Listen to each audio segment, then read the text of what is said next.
చెప్పిన దర్శనాన్ని మీరు నమ్ముతున్నారా? మీ ఇంట్లో మీకు చెప్పిన దర్శనాన్ని మీరు నమ్ముతున్నారా?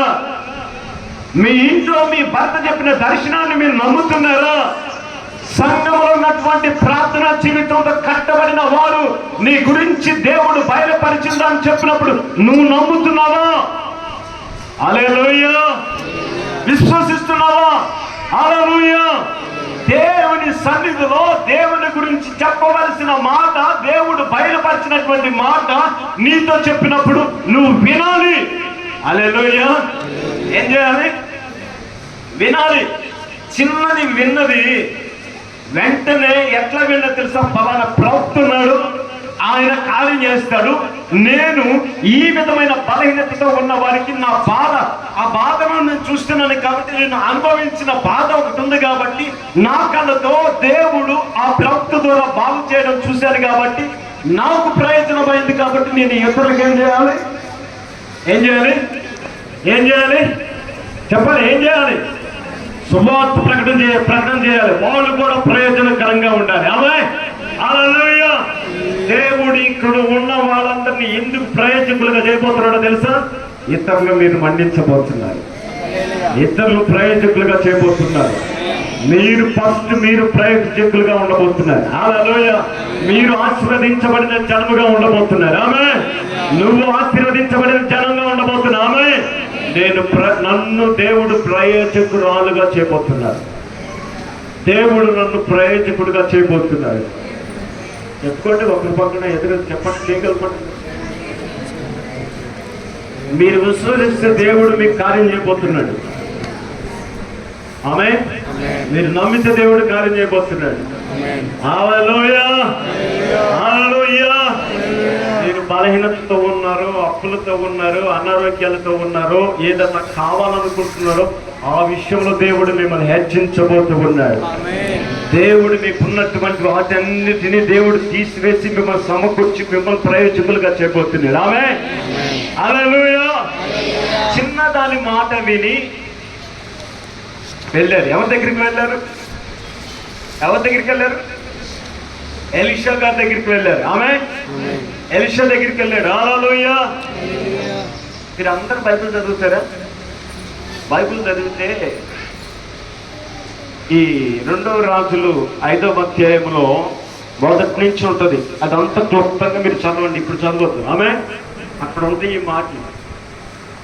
సిరియా రాజు దగ్గర సైన్యాధిపతి నయమాను. ఆమేన్.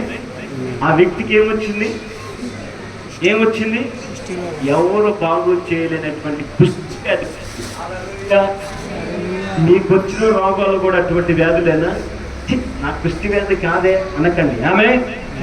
మనోవేదన అనేది ఒక రోగం. హల్లెలూయా! మనోవేదన అనేది ఒక రోగం. ప్రతిరోజు దేని కొరకు ఆలోచిస్తూ మనశ్శాంతి లేకుండా చేస్తున్నది ఒక రోగం. హల్లెలూయా! అన్ని రోగాల కంటే కుటుంబం సమాధానం లేకుండా ఉండడమే పెద్ద రోగం. హల్లెలూయా! హల్లెలూయా! సమాధానం లేకపోతే ఏముండదు? తిండి తిన్నా వంటకి పట్టదు. హల్లెలూయా! ఆ మాటలు అర్థమవుతున్నాయా? కుష్టి వ్యాధితో బాధపడుతున్నటువంటి నయమాన్ని తీసుకొని ఎలీషా దగ్గరికి వెళ్తే ఎలీషా ఏమన్నాడు తెలుసా? ఏమన్నాడు? ఎక్కడ మునుగమన్నాడు ఆయన? ఎక్కడ ఏ నదిలో? యోర్దాను నదిలో. హల్లెలూయా! ఆయన ఏమన్నాడంటే, వాళ్ళు వస్తున్నారు కదా, వాళ్ళని యోర్దాను నదిలో పడుకో, మంచిగా మునిగి లేమని అని చెప్తున్నాడు. హల్లెలూయా! హల్లెలూయా! యోర్దాను నదిలో మునిగి లేమను అని చెప్పారు. చెప్తే ఆయన ఏమనాలి? వెళ్ళి ఆ యోర్దాను నదిలో మునిగి ఆరోగ్యాన్ని బాగు చేసుకోవాలనే కదా. ఆయన ఏమన్నా యాసిడ్ పైన పోసుకోమన్నాడా? ఎలీషా గారు ఏమన్నా యాసిడ్ పైన పోసుకోమన్నారా? జబ్బుతో ఉన్నవాడికి కోపం ఎందుకండి? హల్లెలూయా! బాధలో ఉన్నవాడికి బాధ నుంచి విడుదల చెప్పే మాట చెప్పినప్పుడు కోపం ఎందుకండి? దుఃఖంలో ఉన్నవాడికి ధైర్యం చెప్పే మాట చెప్పినప్పుడు కోపం ఎందుకండి? హల్లెలూయా! మీకు కూడా దేవుని యొక్క మాటలు మీతో చెప్తుంటే మీకు ఎందుకు ఇసుకొస్తుందండి? అర్థమవుతుందా? మీకు ఇసుగొస్తుందో లేదో కానీ ఎప్పుడు దేవుడు మా జీవితంలో ఎలాగే చెప్తున్నాడు కానీ జరగట్లేదని మీకెందుకు ఇసుగొస్తుంది? ఎన్నిసార్లు అడగాలి దేవుణ్ణి? వింటున్నారా? ఎన్నిసార్లు దేవుణ్ణి అడగాలి? అడిగి అడిగి యాస్తికి వస్తుంది. నా కొడుకు పెళ్లి చేయమని ఎన్నిసార్లు అడగాలి? నా కూతురు పెళ్లి చేయమని ఎన్నిసార్లు అడగాలి? నాకు గర్భఫలం ఇవ్వమని ఎన్నిసార్లు అడగాలి? యాస్తికి వస్తుంది నాకు. హల్లెలూయా, హల్లెలూయా. దేవుడు ప్రయోజనకరంగా దేవుడు మిమ్మల్ని చేస్తానంటే మీకెందుకు కష్టం వస్తుంది? హల్లెలూయా. దేవుడు నీకు స్థలాన్ని ఇస్తానంటే నువ్వు ఎందుకు నమ్మట్లేదు? దేవుడు నీకు ఇల్లు కట్టిస్తానంటే నువ్వు ఎందుకు నమ్మట్లేదు? దేవుడు నీకున్న అనారోగ్యం నుంచి విడుదల ఇస్తానంటే నువ్వెందుకు నమ్మట్లేదు? హల్లెలూయా. దేవుడు నీకున్న వ్యాధి నుంచి విడుదల ఇస్తానంటే నువ్వెందుకు నమ్మట్లేదు? హల్లెలూయా. నమ్ముతున్న వారి పట్ల దేవుడు కార్యం చేయబోతూ ఉన్నాడు. ఎవరైతే సూచిస్తున్నారో వారి పట్లనే దేవుడు కార్యం చేయబోతున్నాడు. ఆమేన్, ఆమేన్.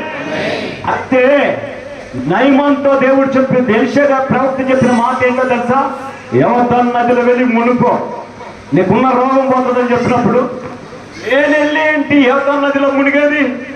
ఆయన అనుకున్నాడు, నయమాన్ అనుకున్నాడు, ఈయన పెద్ద ప్రవక్త కదా, పెద్ద సేవకుడు కదా, నా దగ్గరికి వచ్చి, నేను సైన్యానికి అధిపతిని కదా, నా దగ్గరికి వచ్చి నన్ను ఎక్కడైతే నాకు కుష్టి వ్యాధి ఉందో అక్కడ తాకి నన్ను బాగు చేస్తాడేమో అనుకున్నాడు. హల్లెలూయా.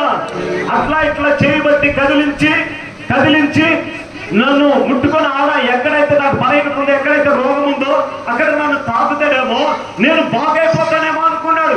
ఈయన నా దరిదాపులు కూడా రాకుండా వెళ్ళి యోర్దాను నదిలో మునగమన్నాడు. న్యాయమేనా? కోపం వచ్చింది. హల్లెలూయా. ఎవరి కోపం వచ్చింది? ఎవరి కోపం వచ్చింది? ఎవరి కోపం వచ్చింది? చంపుతో ఉన్నవాడికి కోపం వచ్చింది. హల్లెలూయా, హల్లెలూయా. బాధతో ఉన్నవాడికి కోపం వచ్చింది, బాగుపడాలని కాదు. హల్లెలూయా. ఇక్కడికి వచ్చిన మీరందరూ కూడా ఎందుకు వచ్చారు తెలుసా? బాగుపడాలని, ప్రయోజనం చూడాలని వస్తున్నారు మీరు. ఆమేన్. దేవుడు నా జీవితంలో ఇంకా చాలా అద్భుతాలు చేయక ఆగిపోడు కదా, చేస్తాడు కదా అని విశ్వాసంతో మీరు వచ్చారు, నమ్మకంతో మీరు వచ్చారు. నా దేవుని మీద విశ్వాసం ఉంచి మీరు ఇక్కడికి వచ్చాడు. వచ్చిన మీ పట్ల దేవుడు కార్యాలు చేయడానికి రెడీగా ఉన్నాడా లేదా? ఆమేన్. రెడీగా ఉన్నాడా లేదా? నయమాన్తో చెప్పాడు, వెళ్ళి యోర్దాను నదిలో మునిగిపో అని చెప్పగానే ఆయన రెడీగా లేడు. హల్లెలూయా. ఆయన సిద్ధంగా లేడు. హల్లెలూయా. ఏం చేయమన్నాడు? నిప్పుల పైన పోసుకోమన్నాడా? ఎలీషా గారు నిప్పుల పైన పోసుకోమన్నాడా? నిప్పులలో నడవమన్నాడా? లేకపోతే ముళ్ళ కంప తీసుకొని అటు ఇటు కొడతారు కదా. నేను టీవీలో చూస్తున్నాను, ఒక ఆయన అయితే ఏదో అనారోగ్యంతో ఉంటే బాగలేకపోతే కట్ట తీసుకుని కొడుతుండండి. ఆమె ఏం కొడుతాడంటే ఏం కొడతాడు, ఆమె వాళ్ళు తట్టుకోలేకపోతుంటారు. అట్లా కొట్టాడు ఎలీషా. ఏం చెప్పాడు?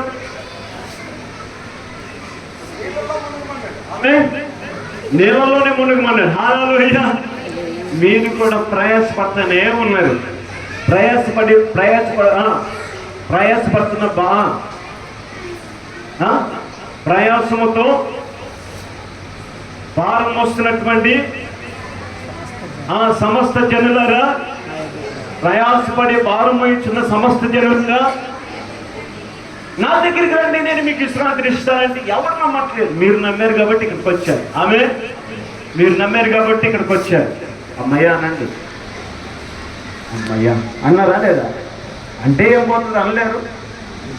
అమ్మయ్య అనలేరు. అమ్మయ్య అందుకనే దేవుని దగ్గరికి వచ్చారు అనలేరు. అనండి. అట్లా అనండి. అమ్మయ్య అందుకనే నేను దేవుని దగ్గరికి వచ్చా విశ్రాంతి తీసుకోవడానికి అనండి. మీరు కూడా నయమాన్ చెల్లెలు అవుతారు, జాగ్రత్త. మీరు కూడా నయమాన్ బ్రదర్స్ సిస్టర్స్ అవుతారు, జాగ్రత్త. హల్లెలూయా. అమ్మయ్య యేసయ్య నాకు అందుకే విశ్రాంతి తీసుకొచ్చారు. ప్రయాసపడి భారం వచ్చిన సమస్యకి వెళ్ళారంటే తిన్నది మీరే. హల్లెలూయా. మీ కుటుంబంలో మీ వంశంలో ఫస్ట్ తిన్నది మీరు. అందుకే దేవుడు మీకు ఇల్లు ఇచ్చాడు. ఆమె అందుకే మీకు ల్యాండ్లు ఇచ్చాడు. ఆమె లేకపోతే ఏడా లేకపోతే అంటారు. ఏమి అంటారా? పోయే దినాల్లో మీకు కూడా ఇవ్వబోతున్నాడు.